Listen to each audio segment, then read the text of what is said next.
Hello दोस्तों, आपका हमारे चैनल पर स्वागत है। कहानी शुरू करने से पहले कृपया हमारे चैनल को सब्सक्राइब कर लें और बेल आइकन दबाना ना भूलें, क्योंकि हम लाते रहेंगे आपके लिए हर बार ऐसी ही मजेदार इंटरेस्टिंग कहानियाँ। आइए कहानी शुरू करते हैं। एक गांव में अभिलाख अपने परिवार के साथ रहा करता था। अभिलाख की एक बेटी थी जिसका नाम रूबी था। रूबी दिखने में बहुत ही सुंदर थी, जितनी ही सुंदर उतनी ही गुणवान भी थी। अभिलाख के पास एक छोटा सा जमीन का टुकड़ा था जिससे वह खेती बाड़ी किया करता था। अभिलाख बहुत ही मेहनती था और जैसे तैसे अपने परिवार का पेट पाल रहा था। वहीं दूसरी तरफ अभिलाख के पड़ोसी रमेश के पास बहुत सारे खेत थे और उसके पास एक ट्रैक्टर भी था। एक दिन रमेश अभिलाख के खेतों की तरफ से जा रहा होता है कि तभी अभिलाख को देखकर सोचता है, अभिलाख के पास तो एक छोटा सा खेत है और उसके पास ट्रैक्टर भी नहीं है, तब भी वह अपने इस छोटे से खेत के साथ बहुत खुश रहता है। इसी तरह दिन निकल रहे होते हैं। एक दिन अभिलाख को अपना खेत जोतना होता है तो वह मदद के लिए अपने पड़ोसी रमेश के पास जाता है और रमेश से कहता है, रमेश, मुझे तुम्हारी मदद की जरूरत है। मुझे अपना खेत जोतना है। मेरे पास तो गाय भी नहीं है जिसके द्वारा मैं अपना खेत जोत सकूं। तो क्या तुम मुझे एक दिन के लिए अपना ट्रैक्टर दे दोगे जिसकी मदद से मैं अपना खेत जोत सकूंगा? रमेश अभिलाख और उसकी खेती से हमेशा जलता रहता था, जिस कारण वह अपना ट्रैक्टर देने के लिए मना कर देता है। अभिलाख, मैं तुम्हारी मदद नहीं कर सकता क्योंकि मुझे भी कल अपना खेत जोतना है और इसके बाद मेरा भाई अपना खेत जोतने के लिए ट्रैक्टर ले जाएगा। अभिलाख सोचता है कि क्यों ना मैं अपनी ही एक गाय ले आऊं। मैं कब तक दूसरों से उनकी गाय या ट्रैक्टर मांगकर काम चलाता रहूंगा। फिर अगले दिन अभिलाख अपनी बेटी के साथ गाय खरीदने के लिए जाता है तो वह देखता है कि गाय की रेट पहले से काफी ज्यादा बढ़ी हुई है। तभी एक गाय वाला कहता है, गाय ले लो सस्ते में, गाय मात्र 2000 में। उस गाय वाले की बात सुनकर उसके पास जाता है और गाय खरीदने के 1500 रुपए देने के लिए कहता है। तभी गाय वाला कहता है, भैया 1500 में भला इतनी अच्छी और तंदुरुस्त गाय कौन देगा? आप कहीं और से ले लीजिए। भैया, मेरे पास मात्र 300 ही बचे हैं, यह भी आप ले लीजिए। अगर आपको इतने में देना है तो दे दीजिए, वरना कोई बात नहीं।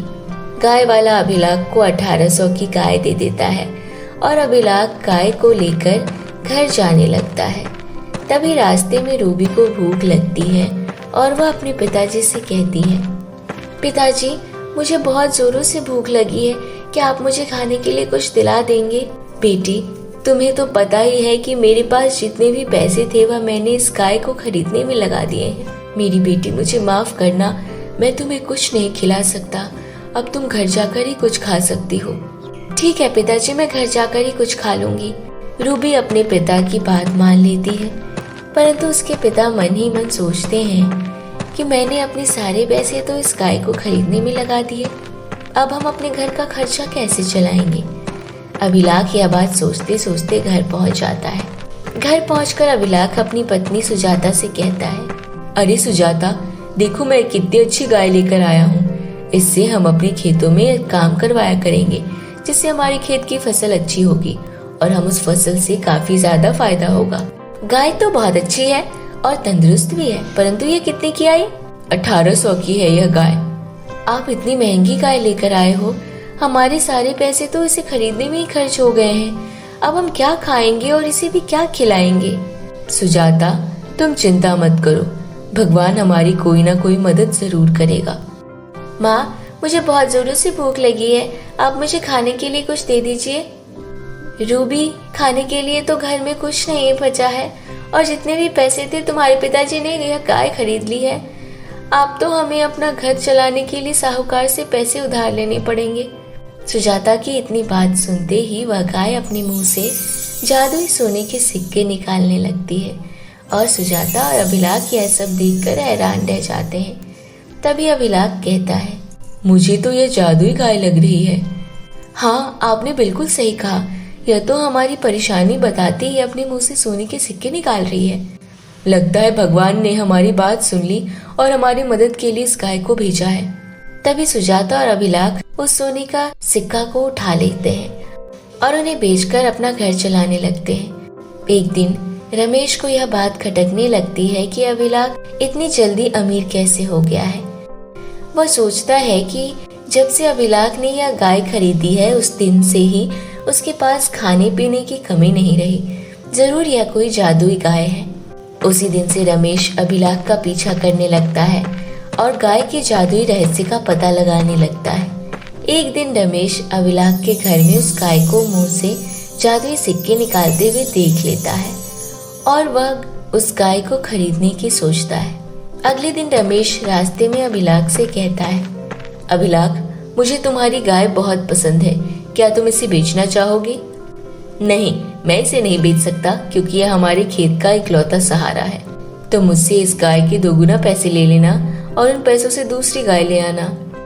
नहीं, मैं इसे नहीं बेच सकता क्योंकि जब हमारे पास अपने खेत जोतने के लिए कोई सहारा न था तो इसी ने हमारा साथ दिया था। मैं इसे कभी नहीं छोड़ सकता। रमेश अभिलाख की बात समझ जाता है और गाय को लेने के लिए दूसरी योजना बनाता है। एक दिन अभिलाख गाय को पानी पिलाने के लिए तालाब के पास जाता है और तभी रमेश अभिलाख से कहता है, अरे अभिलाख भैया, तुम यहाँ अपनी गाय को पानी पिला रहे हो और वहाँ तुम्हारी बेटी की तबीयत बहुत खराब हो गई है। तुम उसे तुरंत अस्पताल ले जाओ, मैं यहाँ तुम्हारी गाय को संभाल लूंगा। रमेश अभिलाख से झूठ बोलकर उसे घर भेज देता है और उस गाय को लेकर अपने घर चला जाता है। अभिलाख जब घर पहुंचता है तो देखता है कि उसकी बेटी बिल्कुल सही थी और खेल रही होती है। तभी सुजाता अभिलाख से कहती है, आप यहाँ क्या कर रहे हैं? आप तो गाय को पानी पिलाने के लिए ले गए थे, वो कहाँ है? सुजाता, रमेश ने मुझसे कहा कि हमारी बेटी की तबीयत बहुत खराब हो गई है, इसलिए मैं उसके पास गाय छोड़कर घर आ गया। सुजाता, उसने मुझसे झूठ कहा है, लेकिन क्यों? लगता है उसने हमारी गाय को चुराने के लिए झूठ कहा। अभिलाख गाय को लेने के लिए रमेश के पास जाता है, लेकिन रमेश वह गाय देने के लिए मना कर देता है और कहता है, अभिलाख, यह गाय अब मेरी हो गई है और मैं तुम्हें नहीं दूंगा। तुम जो कर सकते हो कर लो। तभी अभिलाख और सुजाता गांव के सरपंच के पास जाते हैं और कहते हैं, सरपंच जी, मेरी गाय को रमेश ने चुरा लिया है और वो कह रहा है कि मैं इसे नहीं दूंगा। तुम्हें जो करना है वो कर लो, इसलिए मैं आपके पास आया हूँ। आप कृपया करके मेरी मदद कीजिए। आप गांव में किसी से भी पूछ लीजिए, वह मेरी गाय ही है। सरपंच और अभिलाख दोनों रमेश के घर जाते हैं और उससे कहते हैं, रमेश, मुझे अभिलाख बता रहा है कि तुमने उसकी गाय को चुरा लिया है और अब उसे देने के लिए मना कर रहे हो। सरपंच जी, अभिलाख झूठ कह रहा है। मैंने तो यह गाय उससे खरीदी है, ना कि चुराई है। तुम्हारे पास क्या प्रूफ है कि तुमने यह गाय खरीदी है? मेरे पास तो कोई प्रूफ नहीं है, परंतु मैंने इसे पैसों से ही खरीदा है। अगर तुम्हारे पास कोई प्रूफ नहीं है तो तुम्हें यह गाय अभिलाख को देनी होगी। सरपंच के कहने से रमेश उस गाय को अभिलाख को दे देता है और अभिलाख गाय को लेकर बहुत खुश होता है और अपने बाकी का जीवन उस गाय के साथ हंसी खुशी से रहने लगता है।